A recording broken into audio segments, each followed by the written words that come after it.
sit back and have a glass. Time for Tom's Real Food Podcast. This week's sponsor is Keto Clean Eating, also Tommy Spice. Spice up your life with Tommy Spice. Every Sunday, the Sunday Dinner Chef. Every Saturday, Meg's Mysteries. Let's go to the podcast. Hey everybody, welcome back. I'm Tom Garber, the Keto Cook. Today on Tom's Real Food Podcast, we're going to dabble a little bit more back with the video podcast I put up last week about AI. And this week, what I want to touch on is misinformation. All right. And you know what? There's a lot of it out there. And you go to these trusted sites and they're giving you stuff that they probably looked up on AI and regurgitating it and putting it back on again. So what I want to do is I wanted to dabble into a little bit more of exactly what diets work for the right, for certain people. Is keto right for people? Is carnivore right for people?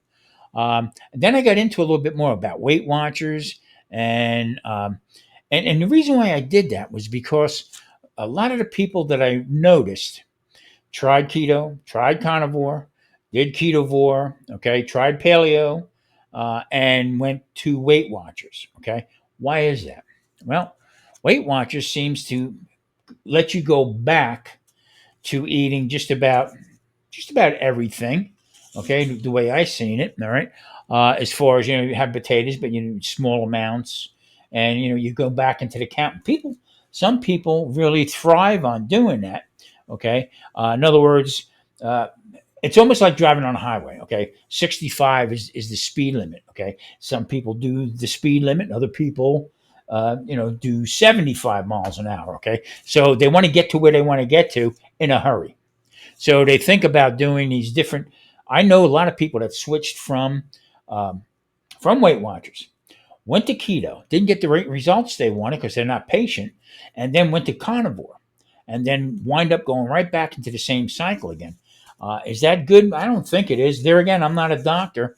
I've been doing keto now for 7 years. Been on YouTube for showing people how to cook different keto dishes and stuff like that. And it's not basically labeled keto. You go into the store and you see keto bread. No such thing. I mean, we go over this all the time.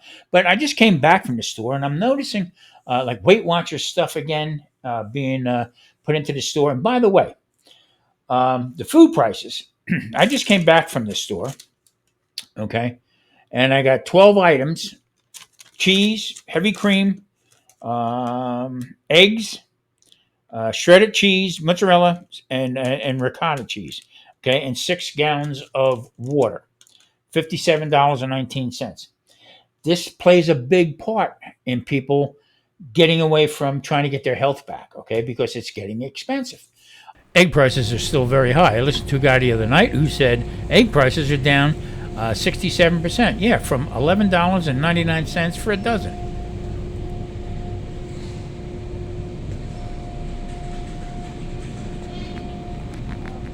The myth that was put out first, okay, and I'm not bashing nobody, and don't nobody take it the wrong way, okay, but more people are worried about getting their views and subscribers built up and building a base, okay, and I watched a couple of the doctors, the TV doctors, the video doctors, who are prominent. I mean, I follow these guys, I still do, but it seems to be more or less.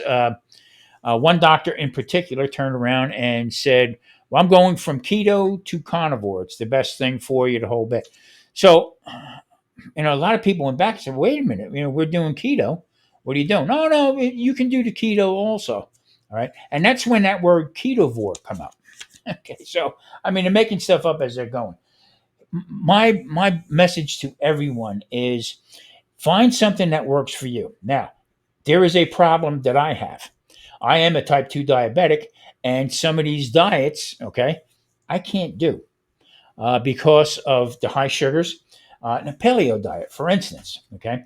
So the main thing on a paleo diet is, let me find what they want you to eat, okay.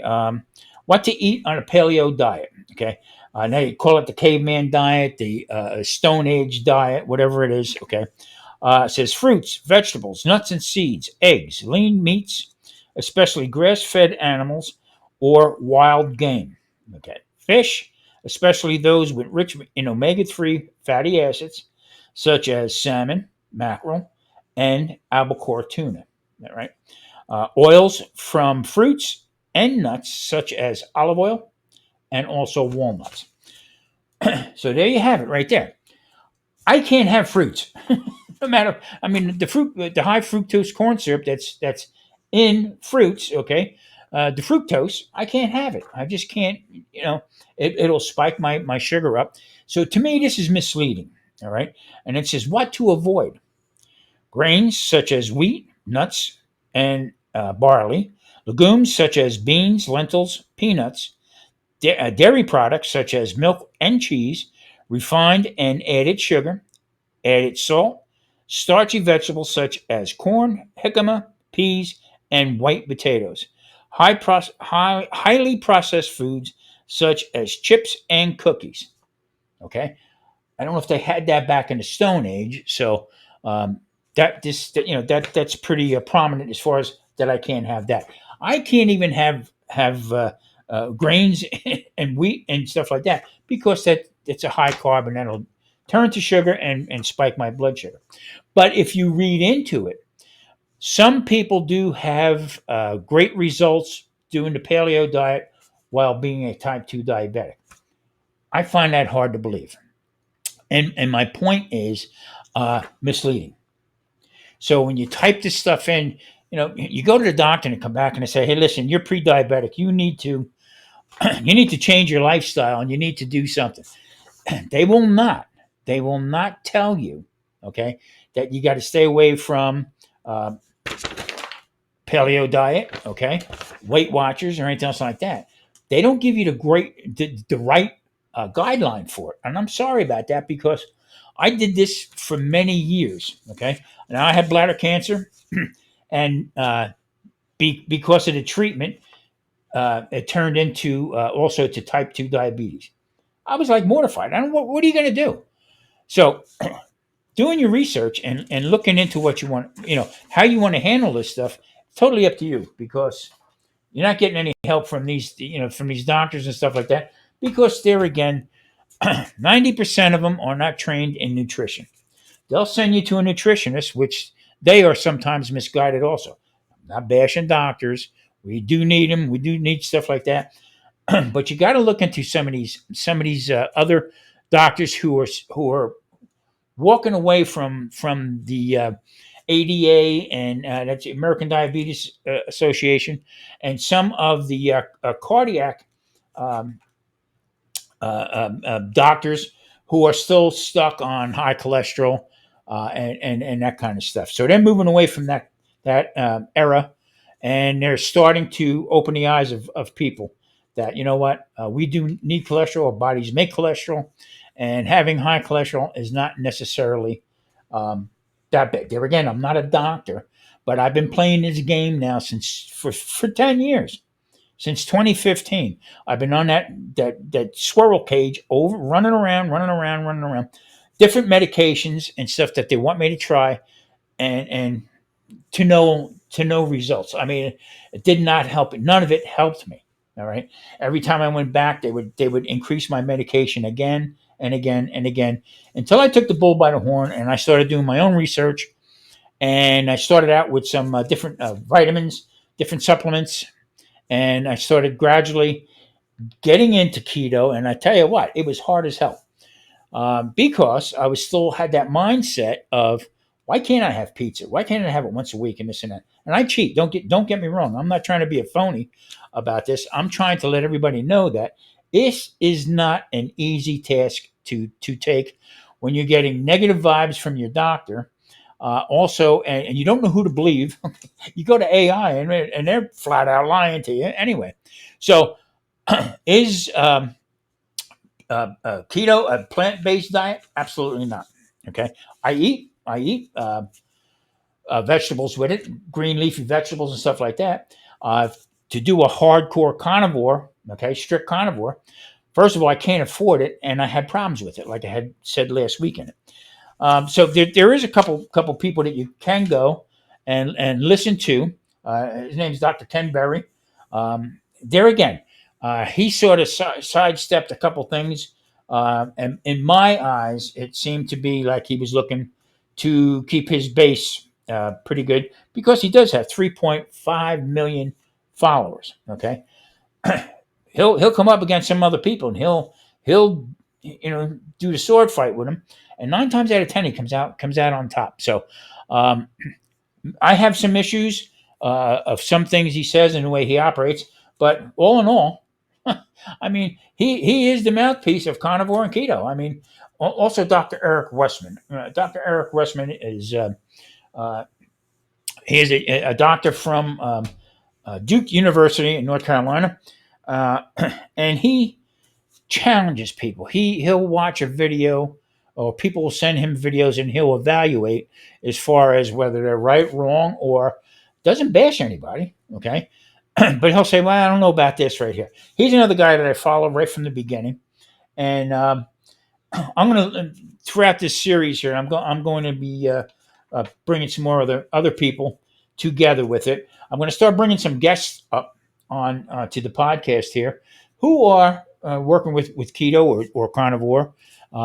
Kind of quiet about it, but we're going to have some people come up and talk about it because it is a epidemic out there of I'm going to say it flat out, of fat people. And how do we get fat? Standard American diet, eating that garbage, eating that junk that they say, oh, you're okay. The bottom line is, I am tired of the way the media portrays it. Okay, how some of these doctors there. Let me say this. Okay, I will say keto is good. There'll be somebody in the background or come up and say keto is bad. Okay, that yin and yang we've had forever. And is it helping everybody? No, it's not. It really isn't because when you got to take sides with something, okay, and when you got to take sides and you're hurting yourself in the long run with a poor diet, okay, this is not good. Am I right? No. Okay, I'm not always right. Is the other guy who says it's not good for you? Is he right? Maybe, but maybe not. So whatever works for you is what you have got to maintain. Can you try something else? Yeah, exactly. When my numbers get high, uh, and if I dabble, tasting this or I'll eat a carrot. Believe it or not, that spikes me up. That it's complete craziness. To the point where do I have to go to the emergency room? Absolutely not. It just puts me into a place where I got that joint. Oh, my shoulder hurts, my elbow hurts, my knees hurt. Okay. Now for the past 4 or 5 days, I've been walking around. I don't need a cane. Okay, because I'm back eating some meats and some green leafy vegetables and stuff like that, using the oils. I have a couple eggs in the morning. I'll put a little cheese in there, and that's what I've been having. All right, I've been laying low with snacks and stuff like that, and it's the proof is in the pudding. No reason for me to lie to anybody about it, but I feel pretty good. I can move around without the cane. I take it with me when I go out, all right, just in case. You never know, and all of a sudden I step wrong or whatever. Hey, I'm getting old, so we got to do it that way. But be careful what you research and where you get it from. This this thing here with the nutrition and healthy eating from the Mayo Clinic. I didn't know that they followed or pushed a plant based a diet. If you like what you see, you can buy me a coffee. I'll leave a link in the description down below. It really helps out to support the channel. Thank you in advance. So most of the time when vegetarians or vegans start and they go off on their stuff, they need to take some kind of like B12 and supplements along with it. I don't know that much about it because, and I'm not knocking anybody. If you're a vegan or a vegetarian, go for it, man. I'm glad that you're looking to follow your convictions and do what you think is right. All right. Back in the day, all right, I would push in the restaurants, baked potato salad, all right, whatever side we'd have broccoli, asparagus and all this other stuff, or yams, sweet potatoes, and stuff like that, especially for a Sunday dinner. Um, I felt like I was part of it. But me, okay, not knowing that in the long run, eating this way, I was hurting myself. So I'm talking back in my late 20s, early 30s, into my 40s. Okay, constantly shoving this stuff because nobody said nothing to you. We followed the guidelines of the pyramid.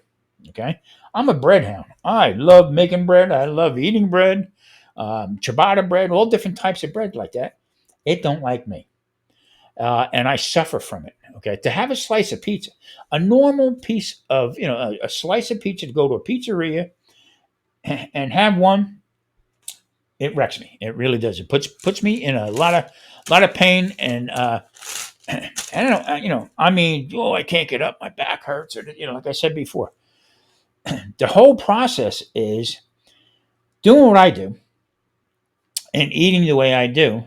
All right, I'm used to it now. Okay, I get over that hump as far as it's not sustainable, and sure it is.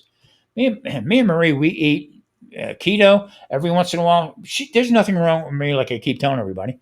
She has her pastas and stuff like that. That's fine. I can't do it. So I know deep down inside that, hey, guess what? I can't have that no more. Every once in a while, I'll taste. Oh yeah, that's good. Then I can feel it creeping up. I'm not doing this for weight loss. I'm doing this to get my health back as far as being a type 2 diabetic.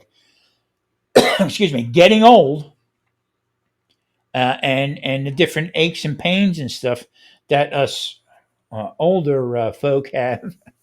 Uh, I see people where I live with these, with the little scooters and stuff like that can't walk. And if you do talk to them about it, they can't change. They can't take that. Well, I got to have my potatoes, or I got to have my pasta. I got to have this. I got to have that. Okay, you might not have to, make an investment in some more batteries, okay, for your cart. And then I know a couple people who did start it later in life, who did start doing keto, and there again, I'm not preaching about it. My channel, I cook, and I show you how to cook things. The whole idea is to teach the younger people what to cook, how to eat, okay, and stay away from the high starches. Maybe a little bit, sure, if you don't have type 2. But there's more and more younger kids, children, that have type 2 diabetes. It's mind blowing. It's actually staggering to see that. Okay, young kid, 10 years old. Right? I don't know what the youngest one is, but I think that so far, I think it was like between 9 and 10 years old is where it starts. And hasn't happened. All the fast foods, and I'm not blaming the parents. Okay, it's just that they don't take 5 minutes to read up on something, or do any kind of research on it. It's a mad world out there, and you got to run to the store, get all the stuff, especially with the prices now. This is the whole crux of the matter. Food prices are actually hurting people as far as sticking to a low carb, sticking to a carnivore, sticking to a paleo diet. Okay, if you're doing a paleo and you're not a type 2 diabetic, fruits, vegetables, and stuff, they're all going through the roof. Now I was there today. Now, I looked at a 26-pound chuck roll. Okay, that's my go-to. That's normally I would get that, cut that up, and I can do a multitude of things with it. Cube it up, or cut some steaks out of it, make stew meat. Wintertime is here. But the fruit and everything. This chuck roll was $196, and it's just, I just shake my head. And most of the shelves in this one store are pretty empty. They're missing a lot of different things. Olive oil, boy, I tell you what, and that's what I use the most: olive oil, butter, avocado oil. I have not bought avocado oil in the past 2 months. I cannot see for a small bottle, 32-ounce bottle, paying $1 an ounce, because it was $32.97 for the bottle of avocado oil. Now, I get a lot of blowback. Well, over here where I'm at, the price ain't that bad. Blah, blah, blah. That's not the point. The point is going back to when it was $12 and $13. I was mad. Now it's $32 and change. Ridiculous. It's just completely nuts. But so this will have a big toll on people who are trying their best, okay, to stick to their guns. Even like me now. I'll turn around. You buy more chicken and stuff like that. But eating a lot of chicken is not good for me, also. So now I got to add more fat to it, and you just got to be careful. I mean, eggplant. I use a lot of eggplant because I like it. Number one, me and Marie both like it, and zucchini and stuff like that. So for one eggplant, right out here in Las Vegas, was $4.70. Small one. I can't do it. I just can't see that. So like I said, for them 12 items, it was $57, $57.19. Am I the old guy, get off my lawn type of thing? I'm starting to be that way because it's getting nuts. So who controls these prices? Okay, is it Washington D.C. Or whatever? Well, it has a little bit to do with it because of, just like I said, with the all the different stuff, the imports and stuff. Can't find any kind of good imported cheeses. Even good olive oil that's imported. All right, it's through the roof. Now, I'm not blaming the administration or anything else like that, but in the same token, it's got to stop. It really has to stop. You're starting to hurt the American people as far as what we're paying. I watched the thing this morning on the local news out here where it was a woman, elderly woman. I think she was in her early 80s, and she was talking about how she can't afford between the food, rent, and her medication. She's been buying soups. That's all she's eating now is soups, and even complaining about the price of that soup is going up too. So it's going to come to a head. It really is.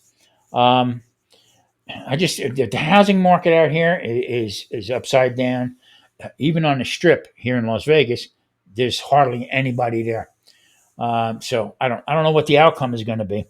But as far as food is concerned, as far as keeping it low carb and less sugar, fight to the finish to keep the high carbs and sugars away from you. That is the number one killer of keto. If whatever works for you, if paleo works for you, Weight Watchers works for you, keep it up. But watch what you're buying. Okay, see something cheaper, and all of a sudden has names on the back on the ingredients that you cannot understand, or you have to go and look it up what it is. Stay away from that stuff. That's all junk. So, all right, listen. With that said, stick to your guns. This is almost ridiculous how this is happening, and be careful. Be careful what you look up, and be careful on any kind of videos and stuff like that. It's crazy. It really is crazy. So, all right, listen, everybody. Hit that like, subscribe button. We'll see you next Monday. Another podcast here, Tom's Real Food Podcast. Don't forget Wednesday. I'll have another video coming up. I'm going to be making a little something with fennel.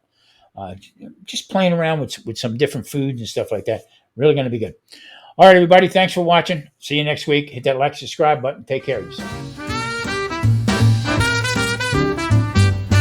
Sit back and have a glass. Time for Tom's Real Food Podcast.